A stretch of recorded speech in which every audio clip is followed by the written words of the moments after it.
السلام علیکم ورحمۃ اللہ وبرکاتہ۔ لرن ہولی قرآن میں خوش آمدید۔ لرن ہولی قرآن کے دوستو، آج آپ کی خدمت میں جب روزہ افطار کرنے لگے تو یہ دعا پڑھیے۔ ایک دعا جو آپ کو نظر آ رہی ہے، ایک دعا اس کے علاوہ آپ کی خدمت میں پیش کرنے لگے ہیں۔ اگر آتی ہے تو باقاعدگی سے پڑھیے، اگر نہیں آتی تو یاد کریں، دوست احباب کے اندر شیئر کریں ثواب کی نیت سے۔ اور دعا کو پڑھنا شروع کریں۔ اعوذ باللہ من الشیطان الرجیم، بسم اللہ الرحمن الرحیم۔ اللہم لک صمت وعلی رزقک افطرت۔ اللہم لک صمت وعلی رزقک افطرت۔ اللہم لک صمت وعلی رزقک افطرت۔ ابو داؤد شریف کی روایت ہے، اس کے معنی سن لو۔ اے اللہ، میں نے تیرے ہی لیے روزہ رکھا اور تیرے ہی دیے رزق پر روزہ کھولا۔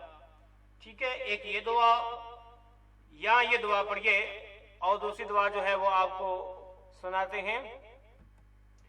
روزہ افطار کرنے کی دعا، یہ بھی ابو داؤد کی روایت ہے اور صحیح ترین ہے۔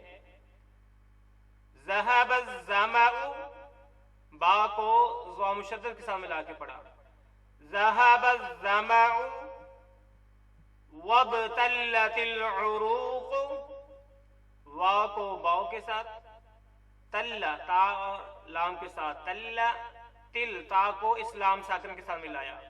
وابتلت العروق وثبت اجر، ٹھیک ہے، اس طرح بھی پڑھ سکتے ہیں اور اس طرح ہی وثبت الاجر، تا کو لام کے ساتھ ملاتے ہوئے، وثبت الاجر انشاء اللہ۔